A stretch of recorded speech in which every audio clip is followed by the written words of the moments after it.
Eu gostaria de convidar os irmãos, por favor, para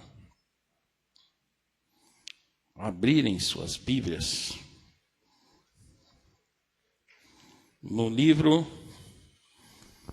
de Atos, capítulo de número 6. Atos, capítulo de número 6. Como eu já disse domingo passado, esse livro foi escrito por Lucas, foi o primeiro livro a ser escrito do Novo Testamento. Atos, capítulo de número 6.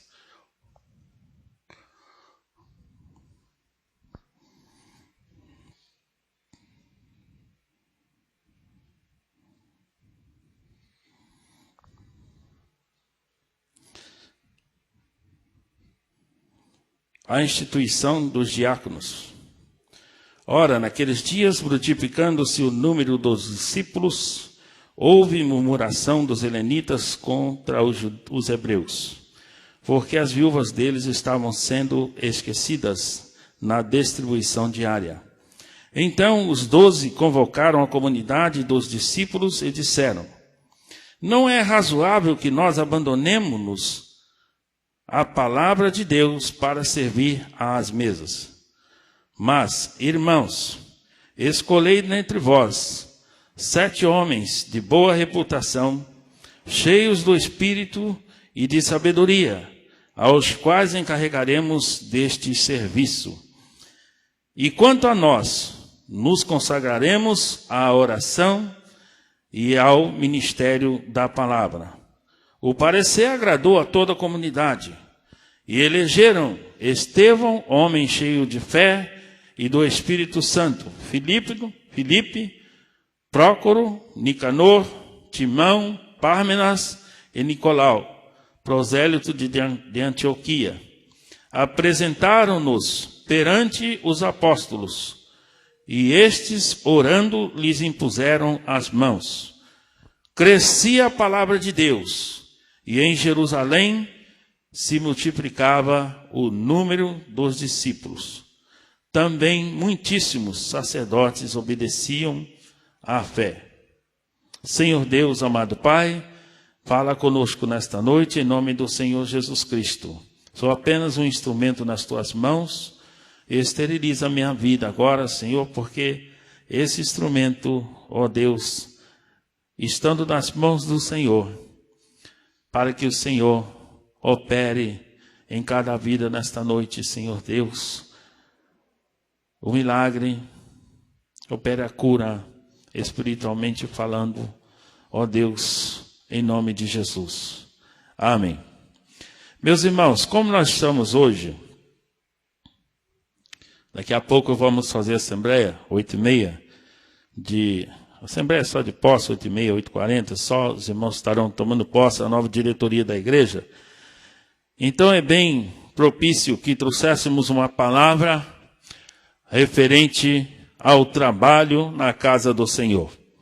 E aqui nós encontramos nesse texto quando os discípulos de Jesus começam a ter dificuldade no ministério, quando a igreja começa a crescer. E no próprio livro de Atos, nós vamos ver lá 2, 3 também, mais de 3.000 almas aceitaram Jesus Cristo. Então a igreja começa a se multiplicar, né? E os problemas começam a acontecer. E o que eu acho mais maravilhoso numa igreja, irmãos, é exatamente isso. É exatamente isso. Quando as coisas, com os problemas, as diferenças começam a fruir. Porque, afinal de contas, nós somos o quê? Nós somos um povo. Nós somos gente. Nós somos seres humanos. A igreja é composta de pessoas. Pessoas normais. E pessoas normais falham. Nós falhamos. Nós temos nossas dificuldades. Aqui o caso foi mais, a ênfase foi dada às viúvas, às questões ali dos helenitas e os hebreus, mas nós queremos trazer para a nossa realidade. Nós temos muitas coisas por serem feitas. Nós temos muitas questões que precisamos investir mais, trabalhar mais, se dedicar mais, que precisamos dar mais prioridade.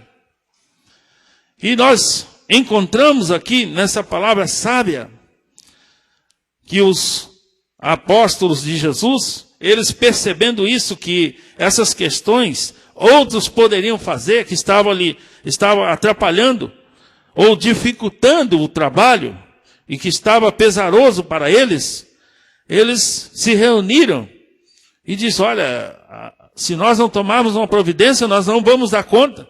A grande murmuração. E então os 12 se reuniram, a comunidade, né? Convocaram a comunidade dos discípulos e disseram: não é razoável que nós abandonemos a palavra de Deus para servir às mesas. Não é razoável. E então, eles disseram: mas escolhei. Isso é interessante. Porque às vezes a gente lê esse texto e dá a impressão que os discípulos escolheram homens. Né? Esses homens. Mas o texto diz: mas irmão, escolhei dentre vós. Ou seja, a comunidade, a igreja. A igreja. Não foram os discípulos que escolheram. O texto deixa bem claro isso. Os 12 convocaram a comunidade dos discípulos e disseram: não é razoável que abandonemos a palavra de Deus para servir às mesas.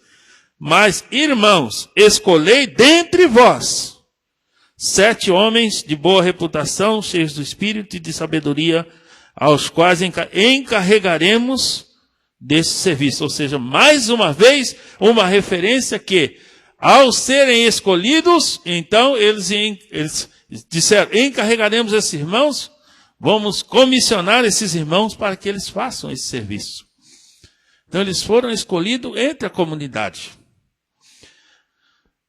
E diz o texto, no capítulo, versículo 4, diz assim: quanto a nós, nos consagraremos à oração e ao ministério da palavra. A oração e ao ministério da palavra. Irmãos, esse conceito hoje em dia está muito banalizado. Eu sou pastor, mas eu não tenho vergonha de falar isso não, nenhum preconceito, porque eu sei do que eu faço, graças a Deus, e Deus sabe também. Em primeiro lugar, Ele sabe. Mas está sendo muito banalizado. Hoje em dia tem se procurado pastores e líderes que são especialistas em marketing, são especialistas em administração, homens que são especialistas em estratégias, homens que viram à noite nos computadores, na internet, buscando meios e formas para que a igreja cresça, de administração, porque isso também dá status. Isso dá status também. E muitos gostam disso. Mas quando nós olhamos para o ministério de Jesus, dos discípulos, do apóstolo Paulo, ele vai passando, vai trabalhando, vai organizando igrejas e vai embora. Manda as cartas, quando começam a surgir as questões problemáticas, ele atende, mas ele não fica focado em ter um grande número de pessoas a seu mercê. E hoje nós temos muito isso. Concentração de pessoas na dependência de um ser humano. Quanto mais se concentra, mais é o risco que nós temos de errar. De deixar com que o nosso coração se eleve, se envaideça e achar que nós somos os tais. E o risco é muito grande. E não preciso relatar aqui que vocês sabem que muitos têm caído e têm se desviado da doutrina. Não têm cuidado verdadeiramente da doutrina, da sã doutrina. E é isto que os discípulos falam. Nos consagraremos à oração e no ministério da palavra. A oração e no ministério da palavra. Uma igreja que quer ser uma igreja realmente segundo a vontade de Deus, que quer ser uma igreja sadia, uma igreja que quer ser uma igreja segundo os padrões da Bíblia, ela precisa ser uma igreja de oração e de estudo bíblico. Precisa ser uma igreja, em primeiro lugar, de oração e de estudo da palavra.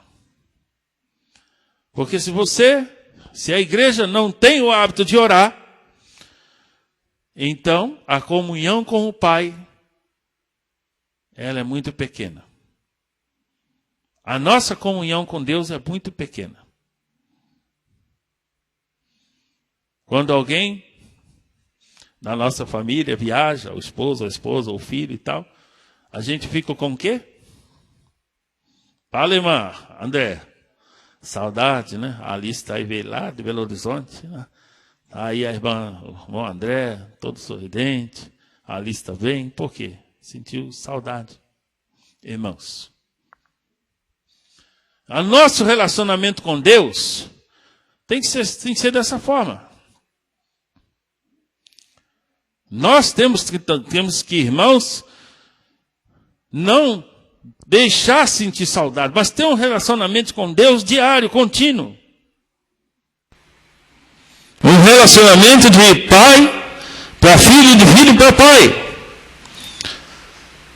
A igreja precisa orar. Mas uma igreja não vai orar se o seu pastor não ora. Se ele não é um homem de oração. A igreja não vai crescer no conhecimento da palavra se o pastor não se dedica a conhecer a palavra, a estudar a palavra, porque fica correndo com muitas coisas. Lembra de Marta e Maria? Andas ansiosa com muitas outras coisas. Mas uma coisa só te basta, Marta. Maria escolheu a boa parte. Está contextualizado perfeitamente. Eu não estou usando texto para pretexto, não. Está contextualizado perfeitamente.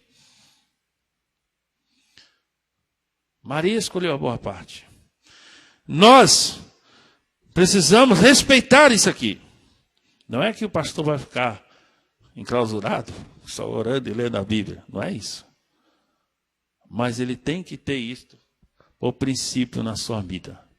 E tem que ser respeitado. A igreja deve procurar dar todas as condições para que o seu pastor faça isso. E deve buscar no seu líder isso. Porque o pastor ele não lidera segundo o seu conhecimento, segundo a sua sabedoria, segundo o seu querer, segundo o que a sociedade prega, o que está na mídia. O pastor ele lidera segundo o quê? Irmãos, o coração de Deus. Falei isso aqui. Vos darei pastores segundo o coração de Deus. Deus falou. Segundo o meu coração. Então o pastor precisa conhecer o coração de Deus. Precisa saber do coração de Deus qual é a vontade de Deus para a igreja. Ele precisa ter relacionamento contínuo com Deus. Isso é necessário. E é o que os apóstolos estão abordando aqui. Ele diz, nos consagraremos então ao ministério da palavra, a oração e ao ministério da palavra.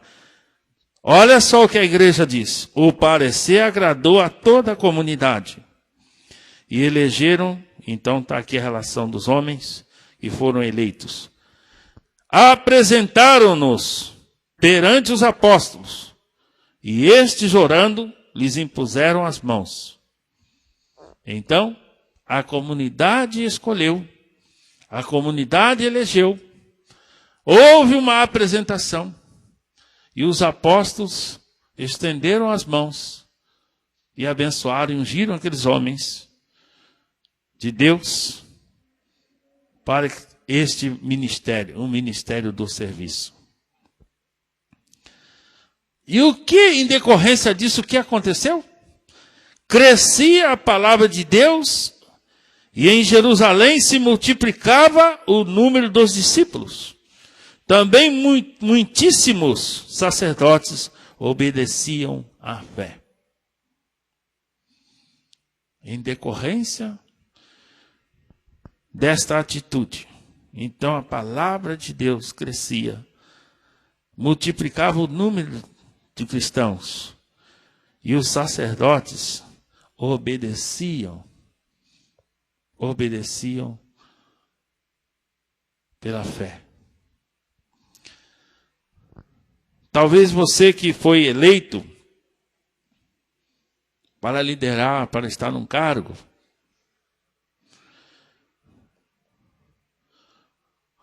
talvez você já criou algumas estratégias na sua mente, você está se preparando, você está idealizando algumas coisas, mas é necessário, em primeiro lugar, buscar o reino de Deus. O que Deus quer fazer? Como Deus quer fazer? Aonde Ele quer fazer? Por que Ele quer fazer? Em que tempo Ele quer fazer? Qual a estratégia que Ele vai usar? Porque eu sou apenas um instrumento e nada mais. Nós somos instrumentos da ação de Deus no seio da igreja. Somos instrumentos.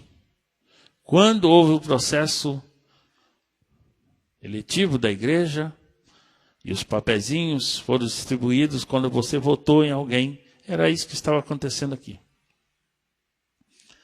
Você olhou, já tinha no seu coração, ao colocar aquele nome ali, você estava dizendo, eu reconheço que esse irmão é capacitado para exercer esta função. Eu gostaria que esse irmão fosse eleito para esse cargo. Enfim, numa assembleia, democraticamente, nós votamos aqui e então temos hoje a diretoria da nossa igreja. E ainda outros ministérios estão também elegendo os seus líderes. Mas eu quero encerrar essa palavra alertando para este fato, meus irmãos, que os discípulos disseram, irmãos, escolhei dentre vós 7 homens de boa reputação, cheios do Espírito e de sabedoria. Cheios do Espírito e de sabedoria. Um homem ou uma mulher de Deus que se submete ao Espírito Santo de Deus. Ele é cheio da sabedoria de Deus. E ele é de boa reputação. Porque se é cheio da sabedoria de Deus, boa reputação vem em decorrência disso. Se eu tenho uma vida, levo uma vida, que procuro deixar Deus ser Senhor da minha vida, eu não tenho como ter má reputação. A má reputação vem quando eu me afasto de Deus, quando eu faço o que eu quero, falo o que eu quero, entendeu? Deus, digo que sirvo a Deus, mas só naquilo que me interessa, o resto eu faço do meu jeito. Aí é complicado. Mas se nós somos seres cheios do Espírito, a sabedoria vem. E a sabedoria vem do alto, o Tiago já fala. Tiago 1,9 fala que a sabedoria vem do alto. Se alguém tem falta de sabedoria, peça a Deus, que vem do alto. Conhecimento você pode ter, mas sabedoria não. Sabedoria vem de Deus, que a todos dá sem medida. A sabedoria, ela vem de Deus, irmãos. Eu conheci você também nós conhecemos muitas pessoas que nem sabem escrever nem ler. Hoje até é mais difícil, né? Mas nos nossos tempos, minha mãe mesmo era uma. Minha mãe aprendeu a escrever já depois de seus 40 anos, a ler e escrever. Mas ela tinha uma sabedoria, e tem ainda uma sabedoria tremenda. E você também conhece muitas pessoas assim, que são pessoas sábias. São pessoas tementes a Deus. São pessoas que pediram sabedoria a Deus. E para trabalhar na casa do Senhor, para trabalhar com o povo do Senhor, não adianta você me apresentar o certificado. Não adianta você me apresentar a sua experiência profissional. Não adianta, isso ajuda. Mas não é prioridade.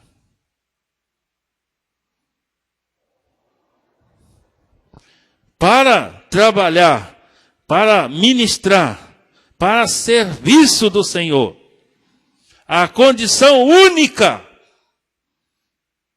é ser servo. É ser servo. E o servo não sabe o que pensa o seu Senhor.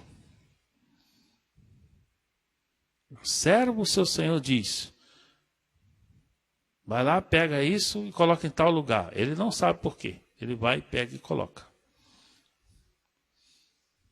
Tira daí agora, põe lá. Faz aquilo outro. Ele vai e faz. Ele é servo.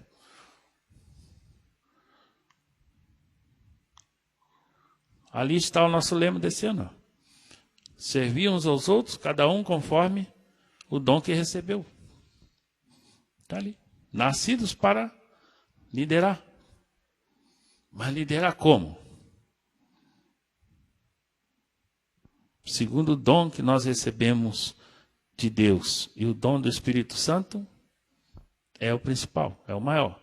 O restante é fruto. O fruto. O Espírito Santo produz em nós um fruto. E não são os frutos. Os dons, tudo bem, mas é o fruto do Espírito Santo.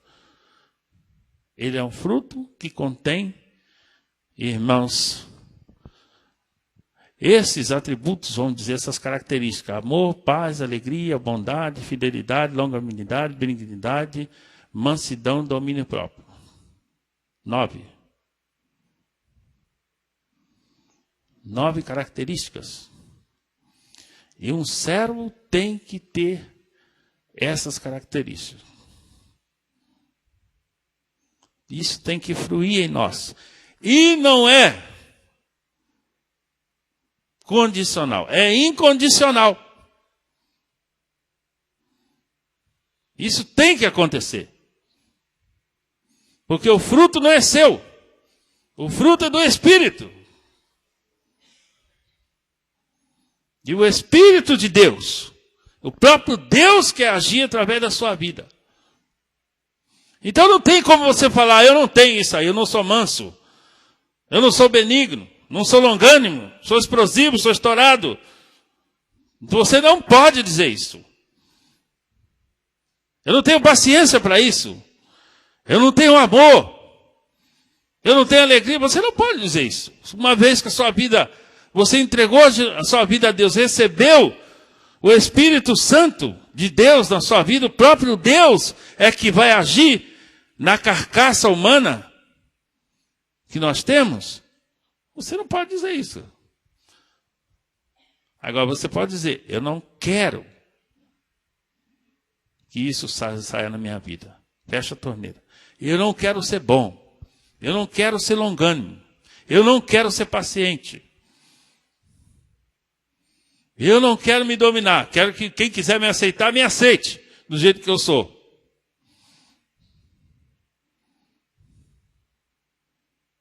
Eu não quero ser manso. É isso aí, você pode fazer. Mas vai ter que ajustar contas a Deus um dia. Vai ter que ter um acerto com Ele. Porque não somos de nós mesmos. Já não vivo eu, mas quem vive em mim? Cristo. Já não sou eu quem vivo, mas quem vive em mim? Paulo disse. Cristo vive em mim. Cristo vive em mim. E nós não podemos ser cristãos, né? Eu não vou dizer mentirosos, mas que aos olhos dos outros, vamos passar por mentirosos. Porque vamos pregar uma coisa e vamos viver outra. Aos olhos da sociedade, aos olhos do meu irmão, eu vou estar pregando uma coisa e vivendo outra. Não podemos ser assim. Por isso, precisamos, como igreja, eu não estou dizendo só para a liderança, não, estou dizendo para a igreja toda. Cristo opera em nós, quer operar em nós, irmãos, maravilhas. Mas não adianta, irmãos, eu falar desse Cristo como se ele estivesse longe. Você precisa conhecer a Jesus. Como ele é maravilhoso. Olha o que ele fez na minha vida. Você precisa conhecer esse Jesus. A pessoa está olhando para você. Né? Aí, ele falou, fez isso aqui na minha vida, a vida dele mudou. Mas essa outra área, isso aqui também é pior do que eu, isso aqui. Você tem que entender que quando está falando de Jesus, você tem que entender que o próprio Jesus, na pessoa do Espírito Santo, é quem está ali. Eu estou apresentando Jesus ao outro, sou eu mesmo. Ele está em mim. O único meio que Deus apresentou como o marketing perfeito para que a igreja cresça e se multiplique, ser minhas testemunhas. Foi só isso que Jesus falou. Ser-me-eis testemunhas. O problema é que nós invertemos isso. Já disse isso aqui também. A pessoa acha, eu tenho que ser testemunha de Jesus. E você não consegue. Ele está dizendo, eu pego você e você passa a ser minha testemunha. Entenderam? Eu sou testemunha de Jesus? Não consigo. Mas quando eu entendo o que Jesus fala em Mateus 28, 19, 20, e ser-me-eis testemunhas, ele está dizendo, vocês ser-me-eis, ou seja, através de você, eu vou usar a sua vida para que você testemunhe de mim. Como eu sou bom, como eu sou amoroso, como eu sou bondoso, como eu sou benigno, como eu sou paciente, como eu sou longânimo, como eu sou manso, como eu tenho domínio próprio. E sem mim, João 15, 6, sem mim, nada podeis fazer, irmãos. Nada. Não, é interessante que Jesus não deixa nem uma colherzinha de chá. Sem mim vocês vão fazer alguma coisa. Sem mim, nada podeis fazer. Ele está falando da videira, ele está falando do agricultor, que é o pai. Eu sou a videira, meu pai é o agricultor, ele que plantou, ele que plantou, ele é a videira. Foi Deus que mandou Jesus. Jesus é a videira. Nós somos o quê? As varas, os ramos. Estamos espalhados pelo mundo todo. Mas temos que estar ligados na videira. Não adianta querer ir ao pai direto, né? Tem uma denominação que prega isso. Porque para que ir ao filho se eu posso ir ao pai? Esse texto derruba, né? Derruba. João 14,6 já diz que ninguém vai ao pai senão por mim, né? Ninguém vai ao pai senão por mim. Eu sou o caminho, a verdade e a vida. Ninguém vai ao pai senão por mim. Mas este João 15 eu acho mais interessante, que ele diz, o meu pai é o agricultor, e eu sou a videira, e vocês são as varas. E corta uma vara de qualquer árvore, de qualquer videira, vê se ela vai produzir alguma coisa. Vai morrer. vai morrer. Quem não está ligado em mim, não dá fruto. Por isso, meus irmãos, eu quero terminar dizendo: Jesus veio a este mundo e deu muitos frutos, porque ele sempre disse: eu e o Pai somos. Eu e o Pai somos um. De mim mesmo não posso fazer nada. Não posso fazer nada. E quando alguém quis atribuir a Jesus alguma coisa, ele não aceitou. Aquele jovem: bom mestre, que hei de fazer para herdar a vida eterna? Jesus deu uma lenhada. Por que você me chama bons? Bom, por quê? Bom é o Pai que está no céu. Isso é tremendo, né? Jesus poderia ficar: eu sou bom mesmo. Ele poderia aceitar. Né? Bom mestre, é Jesus, por que você me chama bom? Bom é o Pai que está no céu. Por isso, irmãos, nós não podemos de forma alguma, eu não aceito isso, ver um cristão dizer: eu, pastor, infelizmente, eu não tenho o domínio próprio, eu não tenho mansidão, eu não sou longânimo, eu sou assim, sou explosivo, sou isso, sou aquilo, comigo bateu, levou, falou, vai receber. Eu não aceito isso, porque se eu aceitar isso, eu estou dizendo: Jesus é assim. E aí eu vou para a minha Bíblia e está escrito lá Jesus falando: se pedir a face, dê a outra. Se pedir para caminhar uma milha, caminhe duas. Se pedir a capa, dá a túnica. Eu não vim para servir. Não vim para ser servido, mas vim para servir. Maior que serve do que o que está sendo servido. Eu começo a olhar na minha Bíblia, está tudo o contrário. Como é que eu vou aceitar isso?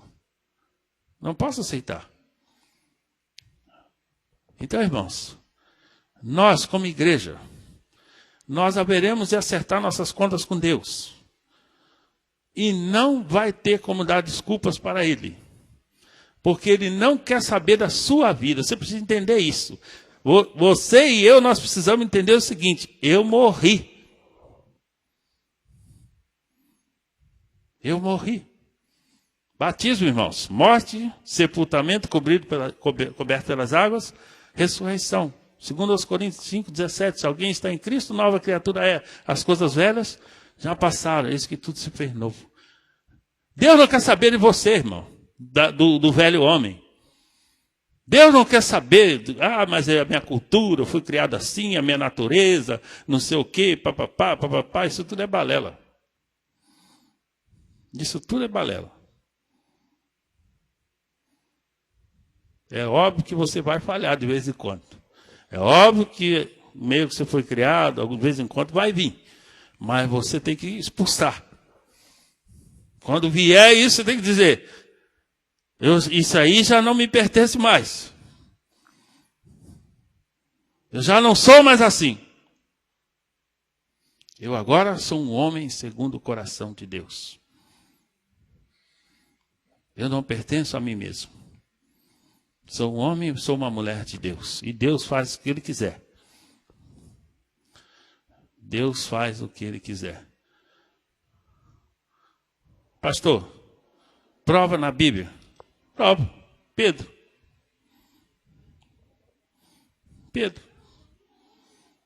Queria fazer as coisas do jeito dele o tempo todo. Até que Jesus falou para ele: vai me negar, rapaz. Esse jeito seu aí, você não vai a lugar nenhum, não. Vontade você tem.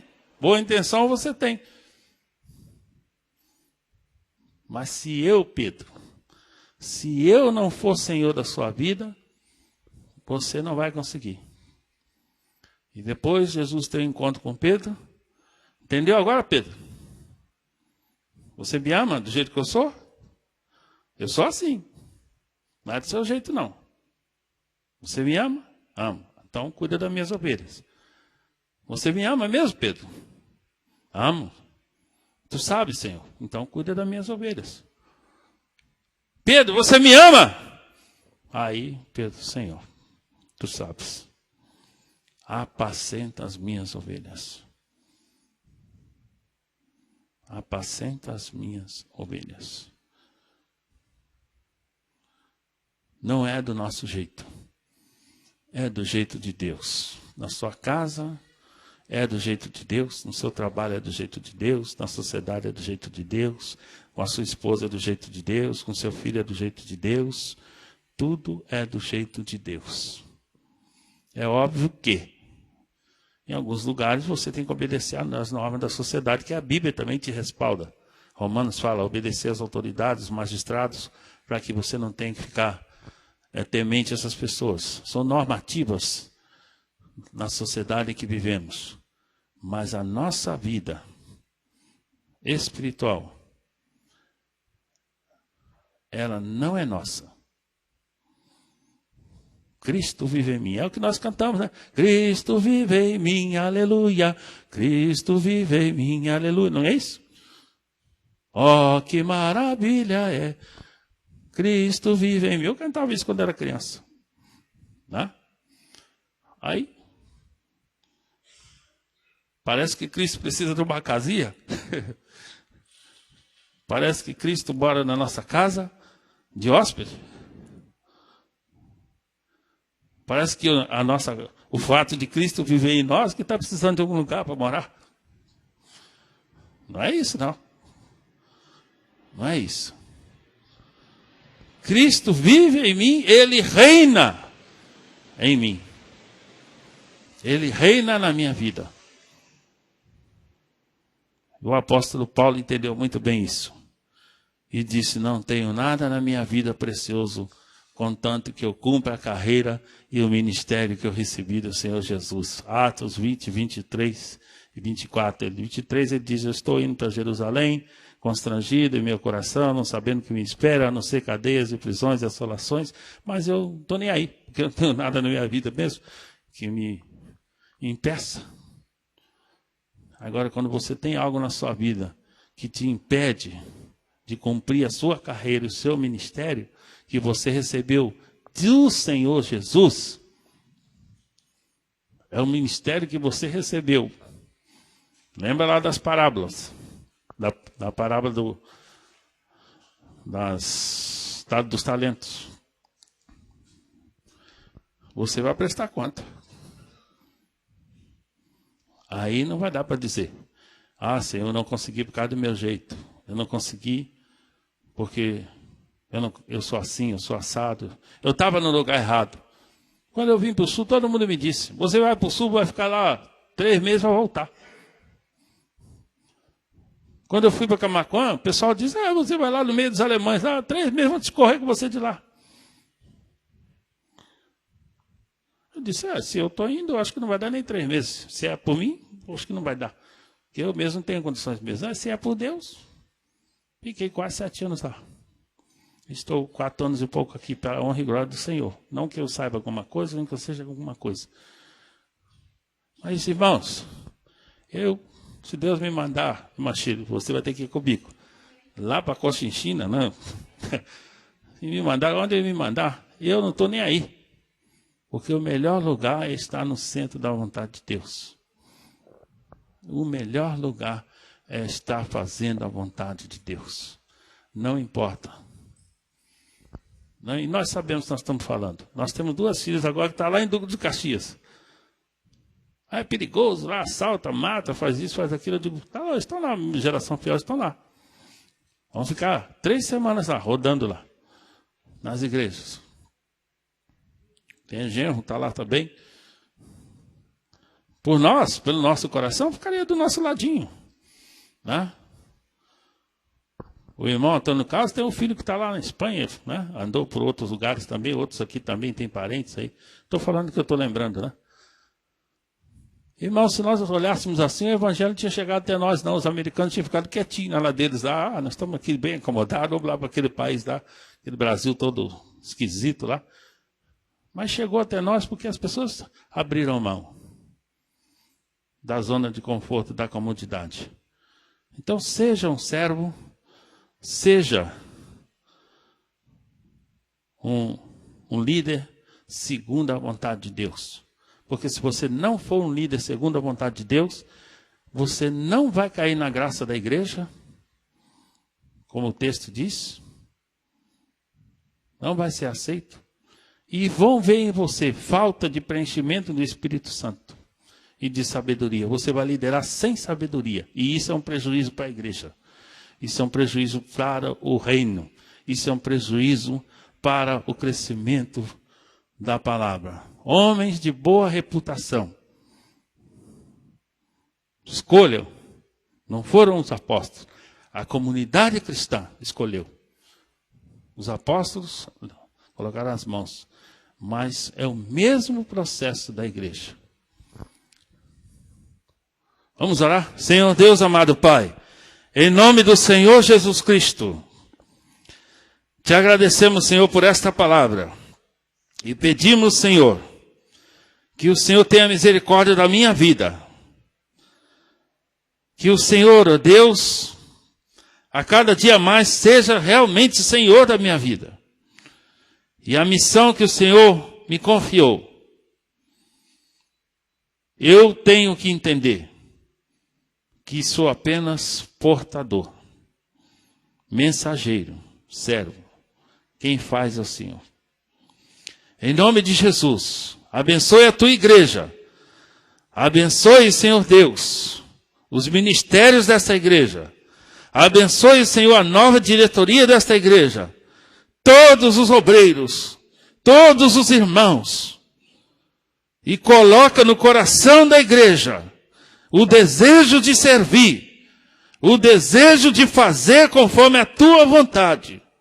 Coloca no coração da tua igreja, Pai Santo, o teu amor, a tua alegria, a tua bondade, a tua benignidade, a tua fidelidade, a tua longanimidade, a tua mansidão, o teu domínio próprio, Senhor Deus. E que tenhamos, ó Deus, crescimento e mais crescimento, entendendo que é a começar em mim. Eu tenho que representar.